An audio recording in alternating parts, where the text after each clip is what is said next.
I'm doing fantastic. I'm so excited to be speaking with you. I know, I am too. I am with you as well. I've been really looking forward to this.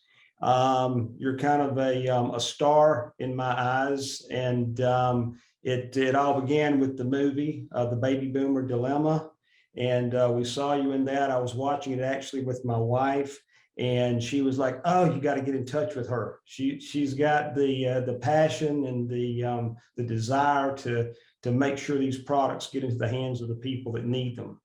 And Well, I appreciate that because really, when I started out in this industry, I just learned that not a lot of people knew about annuities specifically, and I learned right, how good they were, and I really wanted more people to learn about them. So I'm right. glad to hear that that came through in the movie. Thank Oh, you. big time, big time. To begin with, I want to thank everybody for joining us today, and I want you to introduce yourself in a bio, give some background, who you are, and you can do that. I always am in a quandary about, do I introduce people or do I have them introduce themselves? But I think you would do a much better job of getting people to know who you are better than I would. So go right ahead and introduce yourself if you don't mind. Well, thanks, Doug. Yeah. My name is Sheryl Moore, and I am the shareholder and CEO of a market research firm that's called Wink. And what Wink does is tracks the sales of all the life insurance and annuity products that are Okay. sold every quarter. We also track all the life insurance and annuity products that are available for sale today and what the features are on those products, as well as the credited rates Okay. through our website at winkintel.com. So Okay. you asked though, who am I and what I do? Yeah. That's probably how I make money, but I think that not as many people know me for those things. That's just kind Sure. of how I fund all the work that I do. I Uh, understand. I'm basically the lady with all the facts on life insurance and annuities, and I use that information to work specifically with the media Okay. so that when they need fact checking done or they need some education on the topics of life insurance and annuities, that I Right. can help them with that. Gotcha. So I'm also someone who works with regulators. I have a wide knowledge of a lot of different topics through life insurance and annuities. And so I work with regulators to help them understand our business and our Right. distribution models, our products. Um, I do a lot of keynote speaking. I've written probably over 450 articles over the past Wow. 17 years that I've run Yeah. my business. And I would say I'm likely recognized as the most connected person in life insurance just because I know so many people. So Right. I'm very active on social media. I like to push the envelope a little bit and That's say the good. things that nobody else will say. Absolutely. Absolutely. I think that if somebody were to say, "Who are you?" I would just sum it up and say, "I'm the nation's top expert on life insurance and annuity products."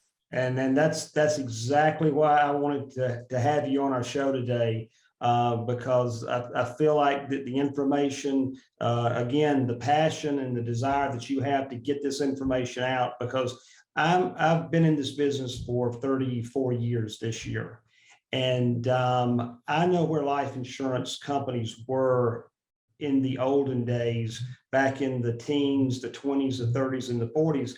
They were cornerstones of our country. Yes. They were the I guess the protectors and the rescuers of our nation during the Great Depression, because they actually loaned money to the federal government to bring this country out of this depression. And I don't feel like that this industry gets enough recognition. If anything, it's more of a bashing and more Yeah. of a let's see what's the least amount of money I can give to these people and put into these products, when it should be, let's see how much we can put into this product. Let's see how much money we can protect and save and grow with the help of a life insurance carrier, whether it be an annuity or whether it be a life insurance product in itself. Well, I couldn't agree with you more, Doug. And really, I'm at the forefront of that because I work with journalists and they're reporting on these products. And a lot of times that's where this bad information or the negative persona of life insurance originates. Yeah. So I couldn't agree with you more. Yeah. Where do you get your passion for this industry, the life insurance and annuity industry? Where does your passion come from? What got you into the position that you're in today? So I first started in the life insurance industry working for an insurance company home office. Okay. And at that time, I was a very suddenly single mom of 3 kids because I had been married to a police officer who went to federal prison. Oh my goodness. Yeah. So I Hmm. was very instantly had my circumstances changed. So I needed a job in Des Moines, Iowa, where if my employer was bought out or went bankrupt, that I could just walk across the street and do the same darn thing and not miss a paycheck. Sure. So insurance was the answer because Des Moines is the insurance capital of the US and That's we're right. actually the annuity capital of the world. Hmm. So I started working for this insurance company home office and they enrolled me in this thing that I had never heard of called a 401k. Have you ever heard of one of those, Doug? I actually have heard of one. Yes, it was Yes. later on in life that I heard of one, but yes, I am familiar. Yeah. Well, I had previously worked in a job where we had an employee stock ownership program. So the 401k was something very foreign to me. I was not familiar with it. Okay. I'm a researcher and I'm very analytical. So when my employer tried to enroll me in this 401k, I had a lot of questions. Sure. And it just really seemed like they weren't able to answer my questions Right. or answer them adequately. Yep. And all I kept getting was some bullying, like, Sheryl, it's got a 5% match. That's free money. Why wouldn't you do it? Right. And I just felt pressured to enroll in it. So I Yeah. did. The funny thing was when I asked my questions, they handed me this prospectus. And this is a really huge document. I mean, it was a book. And for me, I couldn't read that, Doug. I mean, I had Right. 3 kids in diapers all at the same time. So it wasn't very realistic for me. And I would say I was an irresponsible consumer. Yep. And I just made the purchase and enrolled in the 401k and continued on. But then the dot-com bubble burst at the turn of the century. Right. And I started to lose a lot of money in that 401k. And as silly as it sounds, I did not know that you could lose money in a 401k. I had no idea. I want to interject something right there. It was a banker that someone that works with finance. He was actually over the mortgage division of a bank. And he was in my office one day and we were talking. He was asking me questions about his 401k. And when you said that you didn't realize that money could be lost in a 401k, this guy in the financial services business did not realize he was going to have to pay taxes on his 401k. Oh, wow. And that kind of astounded me that someone, because he was probably in his 40s, not a new guy in the industry. He had been there and did not know that what a qualified plan was about, that it was going to be a taxable event when he pulled money out. I just wanted to interject that one because some of the obvious things that you would think people would know, they really don't know. Yeah, I've learned that from sharing my story too, Doug. I frequently have people who come up to me after sharing it and say, I'm glad you said that because I didn't know that either. Yeah. So, absolutely. So I have to give you a frame of reference where I was at when I started losing this money. Okay. I relied on my church for milk just to make sure that my kids had enough to eat and drink. We relied on the kindness of my church family for clothes when my kids would outgrow their clothing, just because I was paying $455 a week for daycare. Wow. And I will say that although at the time I felt like I was being paid fairly, it certainly wasn't enough to pay the bills. So it was devastating to me to lose money in my 401k just because I'm a very risk averse person. Yes. And I had no expectation of loss. And when you consider that for fun, my kids and I would get to go out and rent a VHS movie that cost $1.99 to rent, it really made the loss so traumatic for me because I just thought about all those things I could have been doing with the money instead of putting it into that 401k. Yes. So And let me interject, if I can interrupt you. Yeah. What people don't understand about that too is that the excuse that a lot of the planning industry gives is that that money will come back. Yes. And that you're still in a position there with the stock, the mutual fund, as far as the value, the actual asset goes.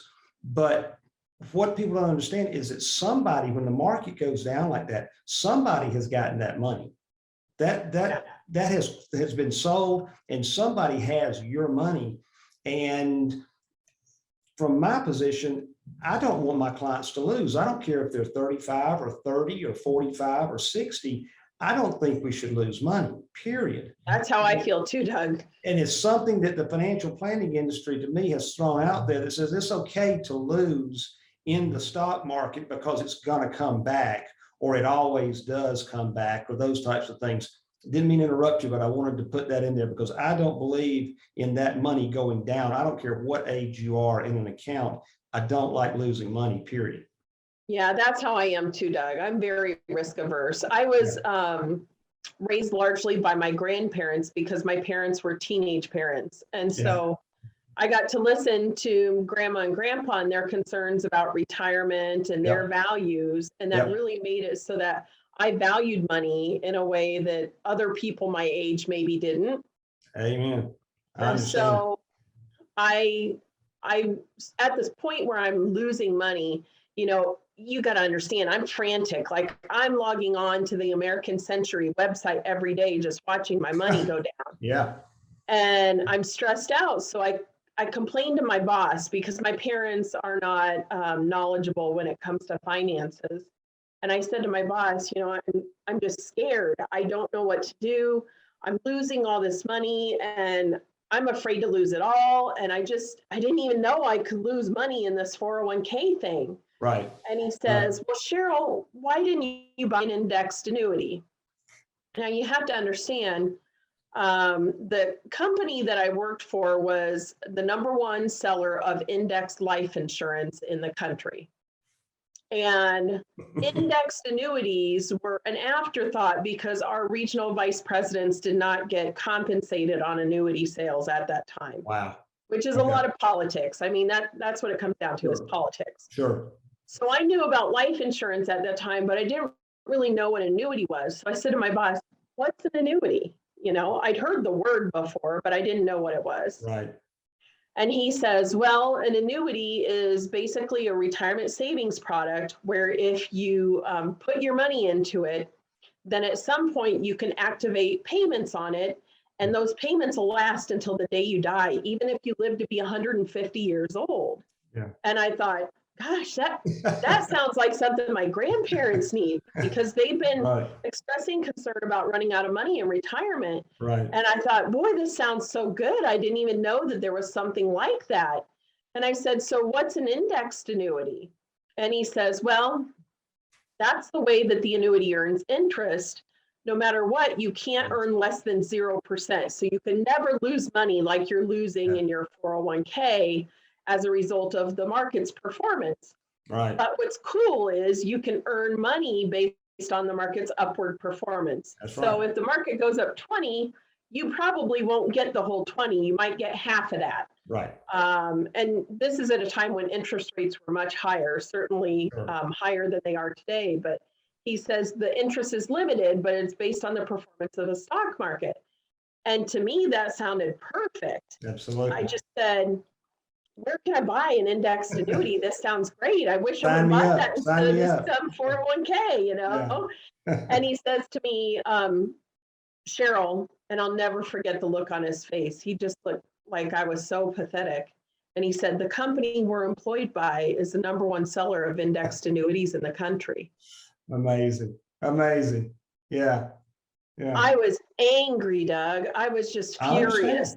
Sure. Because to me, it's like, why would I give my heart and soul to this business? I mean, that's how my grandparents raised me. You give your heart and soul to your employer and they reward you when it's time for you to retire by giving you a pension. Yes. Well, I had that mentality and I thought, gosh, here my employer doesn't even care enough about me to tell me about this product that they're so great at selling. I know. And so I wanted to do my due diligence before I decided to roll over my 401k, or what I call Right. what was left of it, my Sure. 201k, and roll it over into an index annuity. So I started doing some research and trying to find out more about annuities in general, specifically indexed annuities, and then who were my options if I wanted to buy an indexed annuity. Right. And so I did what you would think most people would do in, the late 90s, early 2000s. I went to the library. I did not find any information about annuities short of definitions of what annuities were, Yeah. and a Yeah. couple of articles in the Wall Street Journal that were bashing annuities. Right. I knew enough from speaking with my boss that the information that I was reading was not accurate. Yeah. So then I took to this new thing called the internet, and I started researching on there. And what I found was more of that negative information that was not accurate about Yes. annuities. Yes. And it really alarmed me because I thought, my grandparents had 401ks, and I don't know whether or not they understood them because finances were not something they talked with me about. Right. But I just got concerned because I said, this sounds like an annuity would be right for my grandparents. And yet Yes. when I spoke with them, they had never heard of annuities. They didn't Yes. have annuities. They didn't have that as an option for them. And so I was really concerned because I Right. thought there has to be more people out there like my grandparents who don't have access to annuities or have the information. And that's not fair. I mean, Now, I and didn't, let me ask you this: what year was that, Cheryl? that was 2001. 2001. Okay. Mm-hmm. So I really felt like somebody needs to get the information out there. I didn't feel like people needed to buy annuities, but at least they needed credible information Yes. that they Absolutely. could use to base the decision on, is it right for me or not? Absolutely. So I'll say that I spent more time working for that insurance company. I eventually found an index annuity that I wanted, and I rolled my 401k over into the index annuity. Good for you. But I went to work for another insurance company that I did not enjoy working for very much. Made it about a year, and I decided to start my own business at that point. And I was so passionate about making sure that people had information on annuities, Right. that I decided that what I wanted to do was educate people about annuities and life insurance. So that was 17 years ago. I've been running my business for that duration now. And I will say that I don't necessarily make money educating people on life insurance and annuities, but that's the reason why I do what I do. Well, and I don't think your passion has died any at all, has it? Since those No. 17. If anything, I tell you, it's strengthened. This day and time, I think the issues of necessity of an annuity or a guaranteed product is even more so today than ever before. And well, the statistics show that consumers are more scared of running out of money in retirement than they are of death or public speaking, Doug. That says a lot. That's, well, with people living the length of time that they are, we don't know how long we're going to live. We don't know how much money we're going to need. We don't know what our last 5 to 3 years of life is going to be like, which will probably be our most expensive years of living. Yes. There's no way that we should not have a position of our money of safekeeping or a place to warehouse that money, so to speak, to where we know it's going to be there regardless of the circumstances or situations that our life runs into, or the market runs into, or our country runs into. We need a place of safekeeping for, I think, the majority of our money. So the financial planning industry says keep safe money in a minimal amount and keep your risk money in a greater amount in a position. But I think it's the opposite. I think you keep the majority of your money in a safe position, and then you can take some of that money and put into a risk position if you feel comfortable doing that. But yeah, I think it's very individualized, Doug. I take issue with financial planning mentality of you need to keep very little, or even those rules where they say, take 100 minus your age and you should have that much in fixed income. those things bother me just because every person is different and Yes, their risk aversion or their tolerance to yes, risk is very different. So absolutely. I take issue with it too, Doug. We're on the same page completely with every bit of that. Moving a little forward, and this kind of carries this conversation here to the next level. Why do you think there's such resistance by the financial planning industry? And when I say that, I mean the financial advisors, the registered representatives, and I know we all have friends in this industry that are registered reps, RIAs, registered investment advisors, or certified, financial planners. Those people. Why do you think there's such a resistance to annuities by these folks? Well, it comes back to something that I talked about, and that is the negative media about annuities. Okay. My experience has shown that those people think annuities lock up your money, Yeah. or annuities have high commissions, Right. or you can't access your money at all if you tie it up in an annuity, Yeah. or that annuities don't earn very much interest. Right. And you have to remember that these are people who are, if they're in wealth management, they're trying to grow people's money. Right.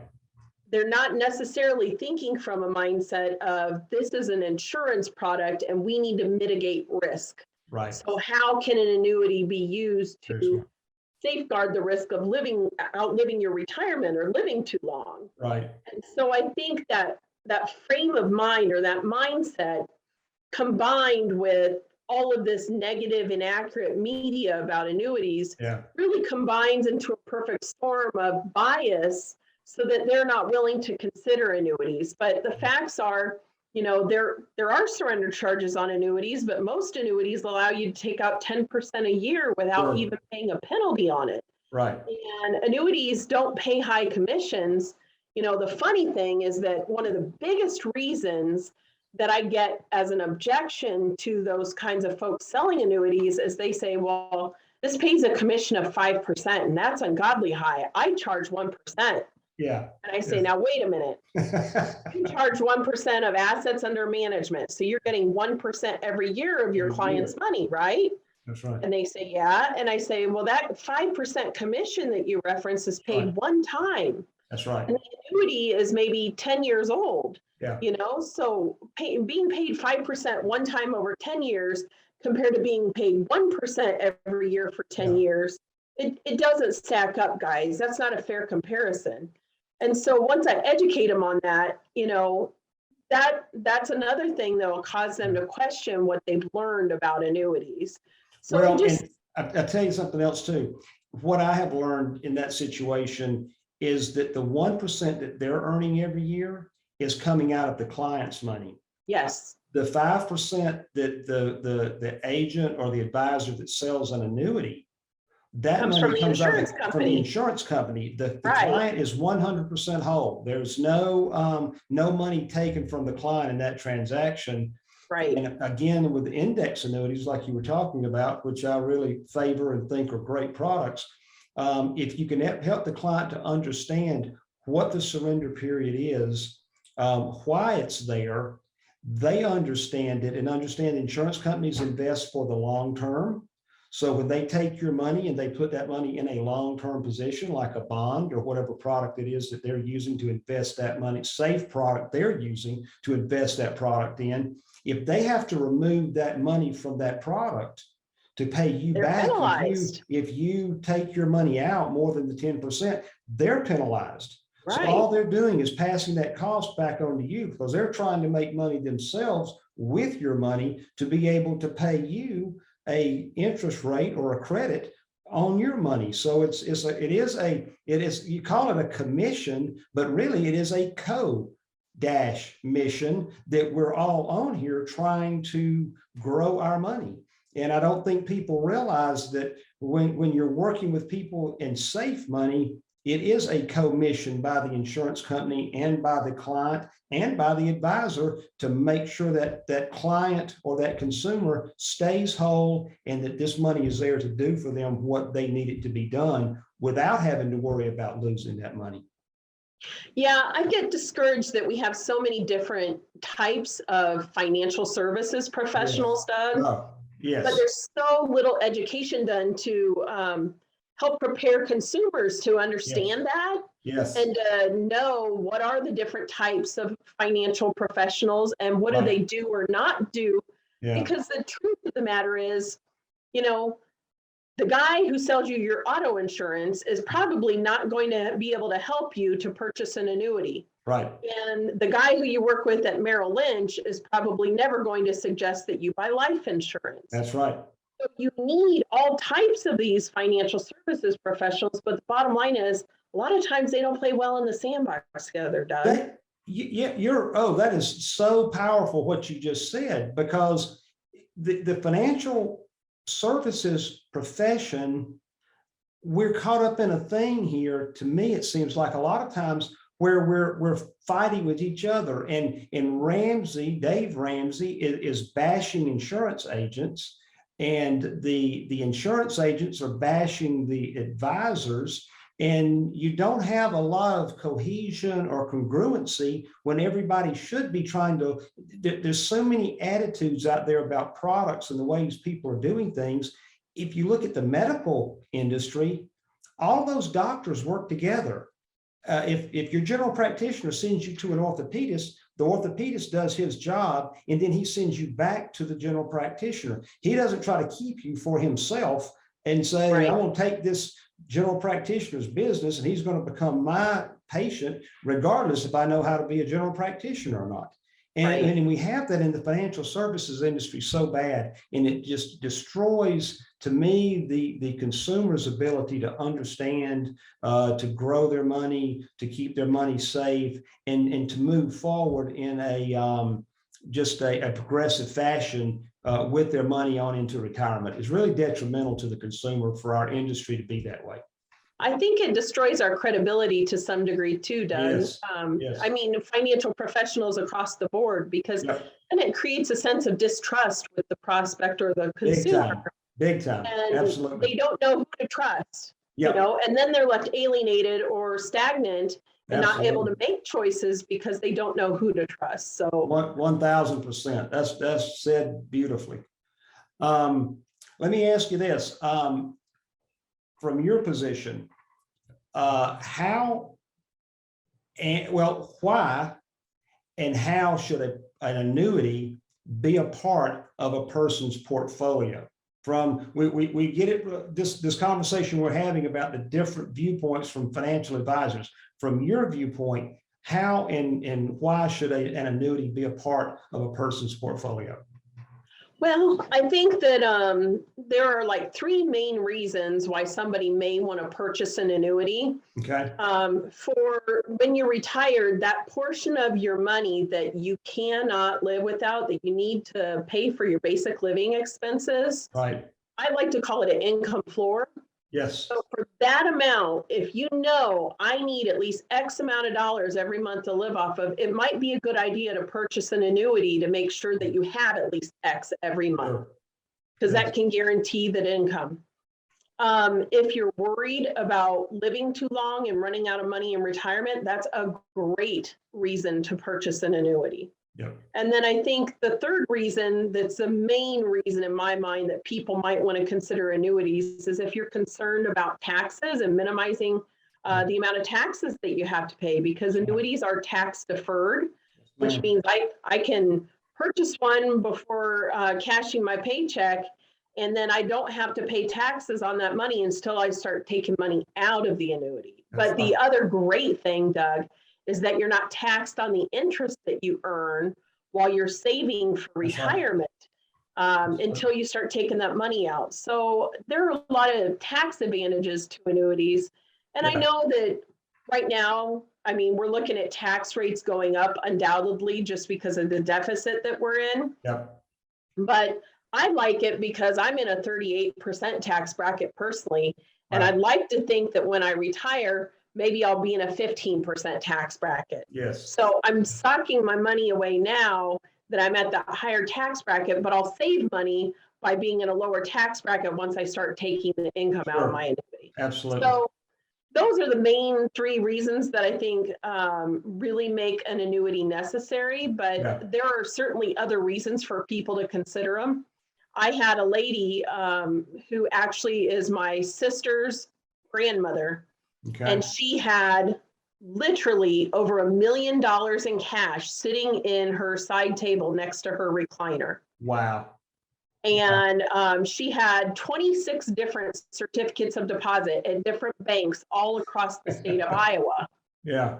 And she was concerned about losing money. Sure. And so an annuity ended up being the right purchase for her, even though she didn't need it for that income floor. Right. And she wasn't particularly concerned about running out of money in retirement. It was a safe place for her to have her money and continue earning interest. Right. So the motivation may be different for everybody. Yeah. The one thing that I've actually seen in the last, say in the last 3 to 6 months, I've had several of my clients to pass away, some COVID related, some not, but we've had a large degree of death claims that have occurred in the last few months. And one of the things that has been a really strong positive about these annuity contracts too is that they are a non-probate asset because they have a beneficiary. And this money that you place into these annuities, you name the beneficiary, you can have as many as you want, you can have contingent beneficiaries. So that's a big thing there. And I don't know if you're familiar with him or not, you probably are, Ed Slott. And Ed is a big proponent of keeping these beneficiary designations clear and up to date. But that's a huge thing there to me, is that money can be immediately available to the family or to the surviving spouse or to whoever without having to go through probate, because probate can go into 1, 2, 3, 5 years, depending on the size of the estate. And so I think that's a great aspect. And that's what we've seen in the last few months, that people can get their money immediately and begin using it in the event of death of a family member or business partner, those types of things. Yeah, well, on a related note, Doug, I think it's really great that if the annuitant should pass away, the beneficiaries get the full value at death. Yes. They don't pay surrender charges on the contract. Very good point. And so I think that's another thing to keep in mind, because a lot of the negative, inaccurate media makes people think that if I buy an annuity and I die the next day, the insurance company keeps my money. Yeah. And that's not the case with deferred annuities. So I think that's a great benefit. If we can have another session, I really enjoyed doing this with you, Sheryl. If we can have another session at some point in time in the future, that point that you just brought up, I would like for us to discuss a little deeper. I think a lot of the Secure Act and the promotion of annuities by this new legislation is very focused on single premium immediate annuities. Yes. Not so much on the individual fixed annuities, fixed index, those types of annuities. And the single premium immediate, that does put that money into a position to where that client cannot get back to it. And I think I don't know if it's purposeful or it's just not explained properly, but people have the understanding that their annuity is going to be locked up and they never have access to it again. But it's the single premium immediate annuity that is the only issue with. And I would like for us to have a discussion to make people understand, or to not make them understand, but help them understand the differences in the annuities and how those things work. So if I could invite you back at some point in time, I'd love that. Us do a kind of a breakdown of, there's only 3 or 4 types, but I would like for us to maybe break those down and have a little discussion about the different aspects of those. You bet, Doug. That sounds great. I also want to mention too, you had told me, I think, and correct me if I'm wrong, you wrote the buyer's guide for annuities, or was it instrumental in getting that put together? Is that correct? I wrote the Consumer's Buyer's Guide for Annuities and presented it to the National Association of Insurance Commissioners, and then they made their edits to it. So, but I participate in the rulemaking process and have helped to write several pieces of regulation. I've got it right here. There you go. You did a very, very good job. I have read that, and it's a very perfect piece You explained everything perfectly. It's very well laid out there from a consumer standpoint, and just compliments on that. Well, it was a group effort. There was probably about 30 of us who ended up working on it after I did the original draft. So okay. It was definitely a group effort, but I'm very pleased with how it came out. It was extremely outdated before we updated it with information to include indexed annuities and living benefits, for example. It had a lot of legalese in it too. You've got it very, very consumer friendly, and it's really, really well written. And compliments to you on that. Thank you. I just took the opinion, what if I was explaining this to my grandparents? And that's exactly how it is. You've done it. You've done that. Thank you. You're welcome. In closing here, I wanted to ask you, my company's name is Maximum Wealth because we believe that no matter what your level of income, there is a certain amount of money that goes through your hands over your lifetime. Depending on that income and how long you work, there could be millions of dollars that pass through your hands. And what we try to help people to understand is how much of that are you going to save and how much of that are you going to spend, or you're going to allow to leave you. And so what we try to do is help people to understand how to have the maximum amount of wealth or money that they can have based on what their income potential is over those years. But we want people to understand that wealth has a lot of different meanings, and we use it as an acronym. And for wealth, we said the W is for work, E is for education, A is for authenticity, L is for liberty, T is for time, and H is for health. Because I feel like those things encompass our wealth. Are there any of those words that jump out at you that you think have an affection towards, that people should probably be thinking about from their financial position, or just from their life in general? Because money's a vein that runs through all of us and everything that we do. And I feel like it's very important to be educated and to be a good steward in handling our money and doing things with, the things financially. Yeah. So along those lines, Doug, it would be E for education.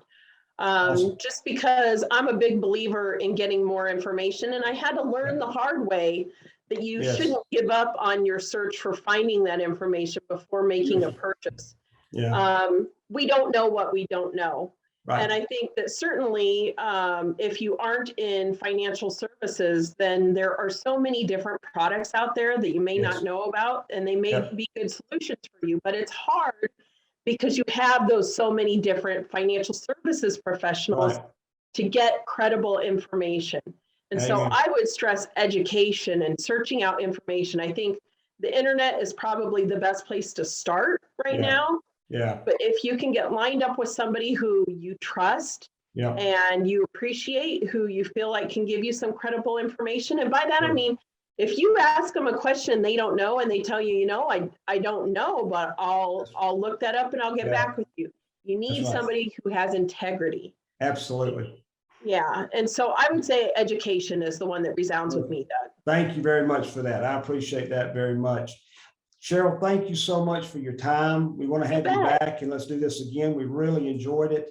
Everyone, thank you for joining us today. Go to our website, MaximumWealth.net.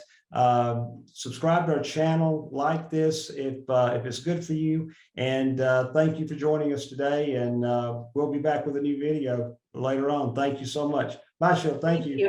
Thanks, Doug. Bye-bye. Thank you.